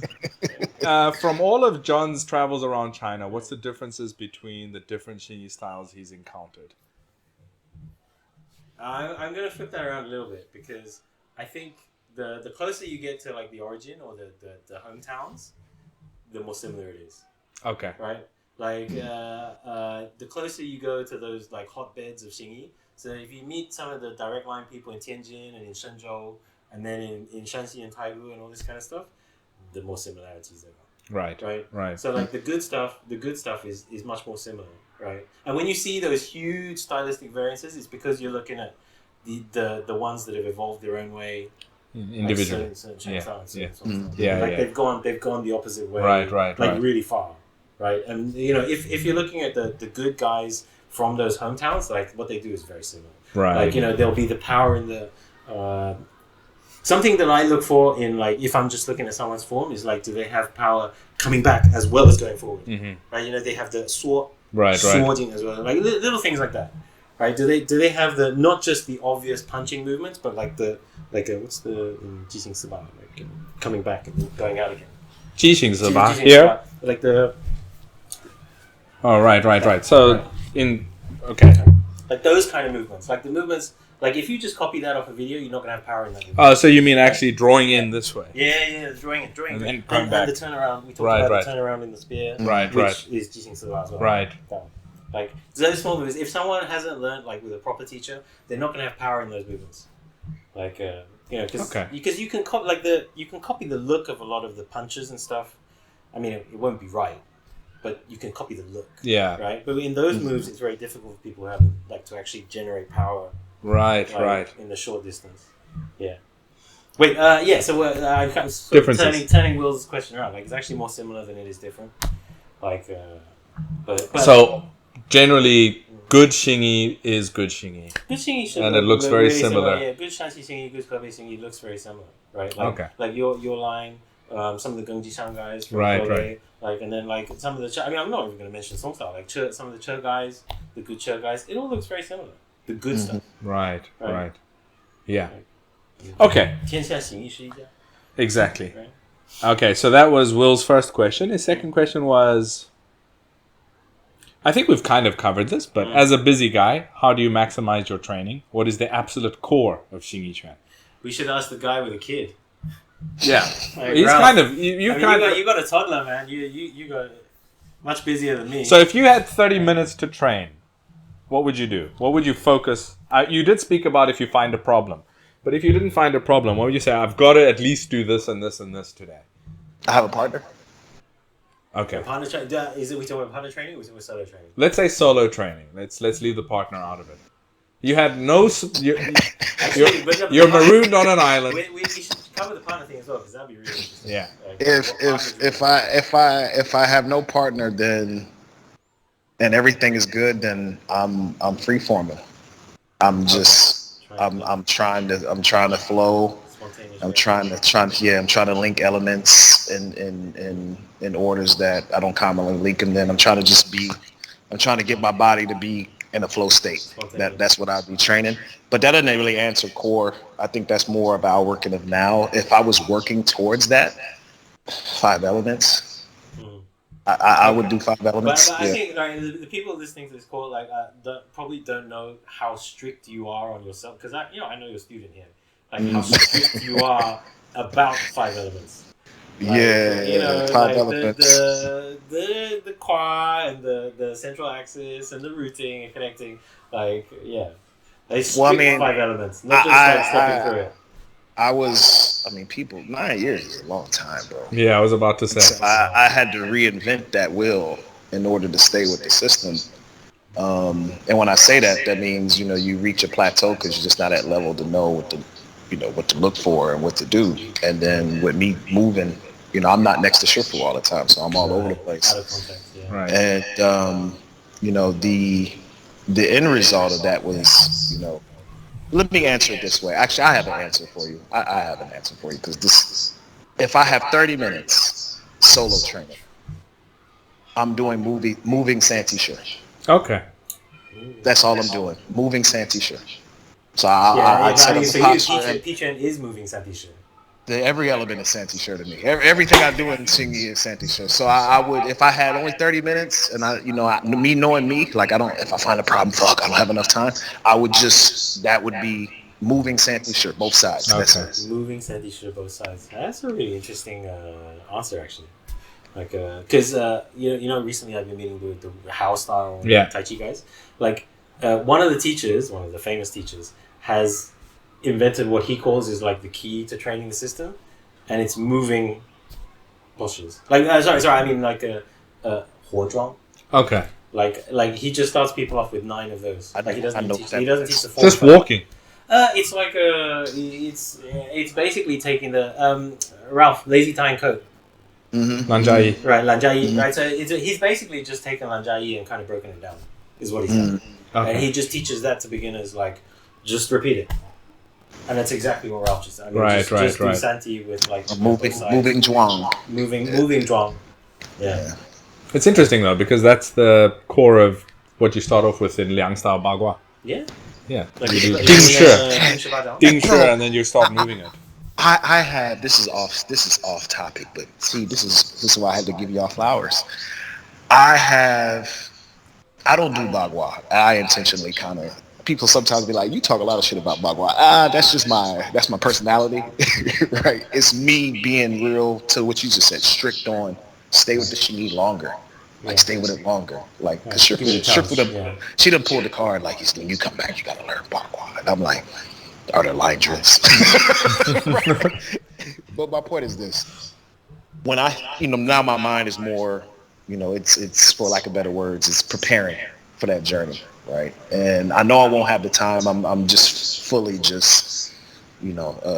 disciple has to do what the Shifu says, right? So I'm gonna take on the Bagua seriously, but Xingyi's just in the seat. My point being this, as my mind turns over Bagua, I kept saying, it looks like moving zhuang.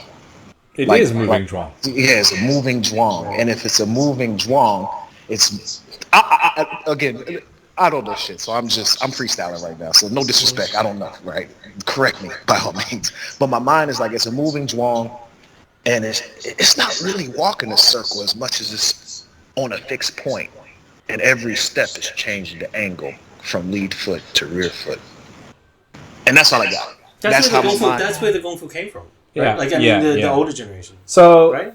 I kind of, that's why I don't like people to start with Bagua. They shouldn't, in my opinion. Okay, so, and in my teacher's opinion, it's pretty similar too. Okay. Don't start with Bagua first if you have no root, because you can't move a root that you don't have. And if Bagua is going to make you move that root from day one, what are you moving? Fluff. Exactly. Right, you will never develop it. So you never develop it, right? So get a nice strong root first, and then start to learn how to move it, and then how to adapt as the angle changes. Right. It's pretty advanced stuff, actually. That's what it is. So, I mean, look, the training system was designed to do that. Yeah. Right? Like, that was supposed to be the progression. Right? The older guys all went through it. Like, develop the root, move the root, change the angle. Exactly. Right? Exactly. Right. Okay. So you're not far off. You're not far off. So, and I mean, I'll always be a Xingyi person. So Bagua was always supplementary. It's something that I do in addition because I follow my teacher's path, you do too. Like I got no choice to do. Right. So you're gonna have to learn the Cheng Bagua sooner or later, huh? But our engine, and if you look at my teacher's Bagua, if you look at my Bagua, it's got Xingyi's Xingyi Bagua. Yeah, it's got Xingyi's engine. Xingyi Bagua. So. And that's kind of why I wanted to, I made a case. Shifu gives me I think she gives me a lot of rope to have a say on my training. And I had been avoiding it for that very reason. I was like, Shifu, your Xingyi already's got Bagua in it. Like, and I want to be, I told her this, when you close your hands and people look for your Xingyi, I want them to think of your third disciple. I made that point. Everybody else is doing everything. I want them to look for your Xingyi in me, right? And, you gotta do the Bagua. Nobody's taking it serious now, right? But I'm kind of like, how much time is it going to take away from the Xingyi, right? I'm not there. I'm not there. And then if I got to go and learn all the different ways, Bagua, who has all that time, bro? Like, if you really want to know it.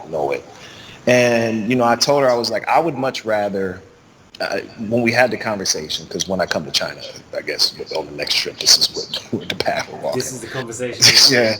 Yeah. Well, we already have it. I already know when I meet her, we're doing. Oh shit! Okay. Which is why I was like, does it have line drill? She's like, yeah. And I was like, can we let's slowly go in it, because I want to be able to take that time to do what we just said. I want to more so look at it from a Xingyi perspective and say, I'm a Xingyi person who's looking at Bagua, and my goal is just to understand my Shifu's Bagua. I don't plan the Jing Wu Pai. I don't plan to go off the range with it. I just want to know it. But where it serves me now is understanding how it's showing up in her Xingyi. And I'm gonna say this, and she didn't speak enough English, but if it gets back to her, we'll have the conversation. Now I know where to nitpick every little piece of Bagua out of the Xingyi. Because my God willing, God willing, I want the Xingyi to be unique. You see what I'm saying? I want a modern day, my mind goes, modern day Xingyi, what does it look like? Yeah, I got the Tai Chi influence, and I'm constantly picking Tai Chi out of my Xingyi. I'm constantly pulling it out, right?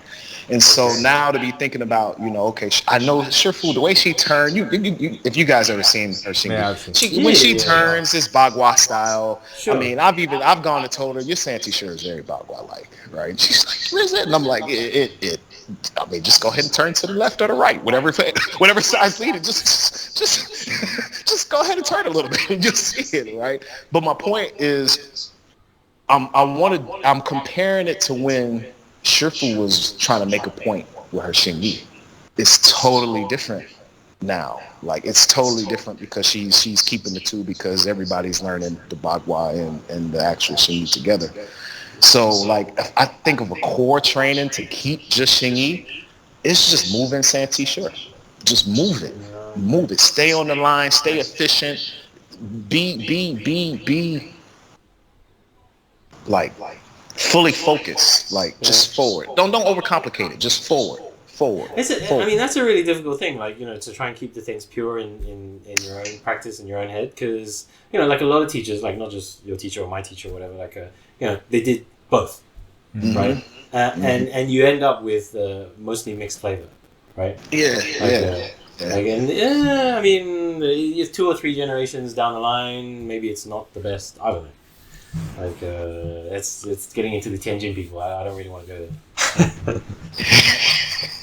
I think, by the way, it's just come to me. The guy that you were talking about at your examination, was it Wang Deming? That's who it was. Oh, Wang Deming. Right. That's who it was. That's exactly who it was. Yeah. Can we like talk a bit shit and then cut it out? Like. So this is disclaimer. Ralph loves Wang Deming. I have no beef with anybody unless you show up and get all smoke. That's all I'm saying. Like, he's DVD. Yeah. Okay. Yeah, we'll leave that discussion for another day. Leave it. It's not on topic. All right, let's go to another question. We'll just do a couple more because we're getting pretty long into this. Yeah. What time is it over there, man? Time for me to probably clock out after a couple more. It's midnight, yeah. Right, we've done the Yang style, we've done the Longxing. How you got introduced to Xingyi. Watch their individual podcasts. Okay, here's an interesting one. Weighted log rolling on arms with squats and Xingyi. I learned it and heard it was secret training. Is it true? Yeah. Weighted log rolling with squats. No disrespect. You have that in your... If it's a secret, it means people don't know it. So I don't have it. You know what I mean? Like I don't missing have that it. secret training. Yeah. The logs? Obviously, I've been doing fake Xingyi for 10 years. I Let think me- it kind of let me- means I wanna kind of take- like that thing that they do in a lot of southern styles with their What's a roll southern back. The style? seven minutes. Boom. Let me. I want to take the questions. What is that? What would we use that for in Xingyi? I mean, Like, I think that's a misunderstanding of why Xingyi is powerful. I know. I don't think why. there's look. All due respect to the guy asking, I'm not sure it's a Xingyi thing, It's arm conditioning. It's southern but Italian arm it's some sort of conditioning, and there's nothing wrong with that. So it's not I mean, bad. it's not going to do anything. Squats are good. We have a particular Neigong in my teacher's lineage called Qi Luo Zhuang, which is very low squatting and coming up and down. So we do lots of squats basically, and this would just add some additional weight on the extremity that changes. Because look, the thing that as you shift weight to the end of a lever, it becomes more time multiplying the amount of stress here. Yeah. So I guess in that sense, you're adding that work to it plus some conditioning. I don't think there's anything wrong with it. I personally haven't seen it in the Xingyi trend per se, but I wouldn't say that there's anything wrong with it. I don't think. I mean, where you get power from in Xingyi is not from that. Yeah. Right. Well, this is It's supplementary. not cool. Yeah. It's not cool. Yeah. Right? You could do it if you want. Yeah. So I'm not sure the whole secret thing. Like that some like Hong Kong seafood trying to. Well, I mean, it could be a combination of a couple of styles, right? It could be that maybe he has a background in. Hey, look! I mean, in the Hakka styles or the Southern Mantis styles, it's Yeah, a they thing. do it, yeah. It's a thing. Like, and they're tough. They're tough bastards. Change too. Yeah. Like, I mean, I've got on the wrong end of one of the Southern Mantis guys in Hong Kong. Like, that wasn't fun. Oh, really? Why did you get it? What did you? Well, no, because we just had a sparring thing, but I'd never come up against the Southern Mantis guy. Okay. Before. Like, and they're very. I mean, they practice the The hard. like Tai Chi, but like with Hard. as much force as But you you've can. seen it, haven't you? You've seen that in Okinawan Goju-ryu as well. To do with the karate guys. It kind of looks like they're doing Yeah. really angry toy show. Really angry. Hey, big love to CKFA Atlanta, man. I love y'all, my Juklum brothers. Listen, Yeah, that's right. It's your background. Yeah. They're good. Okay, so here's a guy, Josh Hyde Loves You. He asks, does Liu Hebafa appear anywhere in history to preserve and maintain song style? Do you have any connection to Liu Hebafa within song style? none on my end that I know of. Yeah. I mean, actually, probably we can address the thing, right? So the turning, the calling route, pangan, Pangan, yeah. right? Pangan. Right, the whole bagua thing. Like, now I know what I think about it, obviously, but I want to hear like Byron and Ralph, like what you guys think about whether Pangan. So was the pangan practice directly from one of the bagua guys? Do you guys do Pangan? Well, I do it. Yes. Yeah, I do it. And what are your thoughts? This is why people think I talk shit about Bagua. This is what he's very thoughts about this particular part of song style. Here's what I convinced myself, because I don't know. I say to myself, if you were to beat a Xingyi guy, how would you beat him? You would constantly attack. You would constantly attack this angle. This angle outside of the shoulder. This would be the angle. Yeah. You couldn't pouch them. You couldn't get there fast enough if they're already there. If they control that angle, it's a weak spot. Yeah. So I started looking. I said, well, certainly somebody in the 4 or 5 generations before me was like, damn, he keep beating me on my outside my lane. Had to be something over there. And you pull out these miscellaneous techniques that, by the way, guys, if you're not training the weak side and you do Xingyi, please, this is for the viewers, please train your weak side, because people like me, if I know you do Xingyi and I think you're good, I'm already on that side. Yeah, for sure. It's like against the Xingyi guy, it's one of the high probability ways. Right? So check it out. the immediate answer is Pangun. Pangun finds you always turning to that side. Always trying to get that angle. Always trying to be there. And so now my Xingyi side is going, this is not Bagua. This is Xingyi saying I need a way to just fucking be turned over there. Well, how do I beat the Xingyi guy? Same conclusion, different rationale, different motivation. But that's quite interesting because do you guys have Bazigong? No, we don't. You don't have Bazigong. I don't think so. Bazigong is definitely not different. So we have Bazigong, we have 8 hard words and we have 8 soft words. We rarely talk about the 8 soft words outside of like direct with my teacher, and we don't show that stuff really. But the 8 soft words, as far as I can see, were answers to 5 elements and 12 animals. Right, yeah, exactly. Yeah. So it doesn't mean that somebody studied Bagua and he came up with Pangun. He probably, as you said, had some experience that was like, oh, I gotta work on that, and that's probably what happened. Bro, you get when I was troubleshooting the Jing Wu Pai curriculum over at my old Muay Thai gym. The first thing when they found me out was we'd have our off rounds. So basically, it's me going up to a teammate saying, "Hey, you want to do some work with me? I'm not doing traditional Muay Thai though, and 30% power because they don't know what I'm about to do, and honestly, I don't know if it's going to fucking work." Right? And I would get exposed real quick on that angle, right? The kick, the hook, everything. I couldn't never get there fast enough. And so when I talk about, the elements that I was favoring, that's the reason why I was loving fire. Like, 'cause I was trying to get there with fire quick.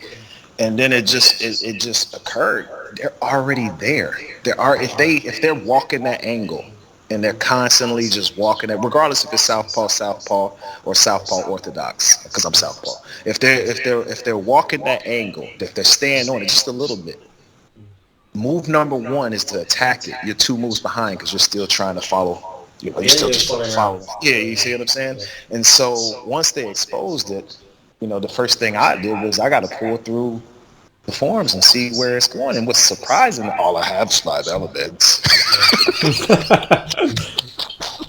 I don't know, but the Pangun, like the point. I mean, someone asked me 2 things that I get asked quite a lot. Like, one is like, was Pangun just straight from Sun Lutang? Like, I get that a lot.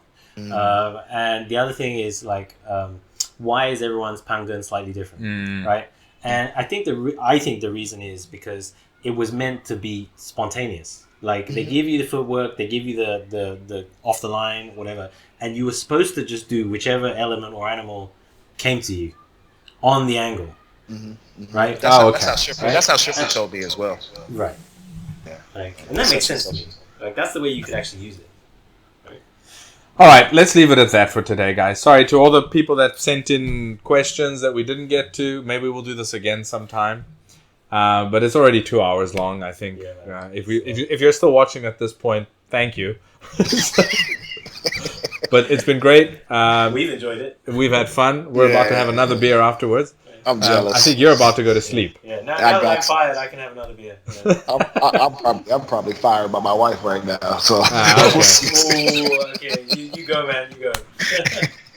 All right, well, thank you so much. It's been great, and we'll do this again. Hopefully we can do this in person sometime. Yeah, I'd love to see you in person, Ralph. Man, should be soon. We're having a discussion now on when we're going to make that family trip back. I mean, we got to get back. My in-laws just got to meet their grandkid, and, everybody's got to meet the kid. So hopefully before the end of the year, definitely by the beginning of next year, for sure. Right. Awesome, cool. Awesome. And then we'll Dinner definitely at house. Yeah. Oh, yeah. Ooh, yeah. I'll bring the stouts. Are you going to be staying in the south, in Daxing, or?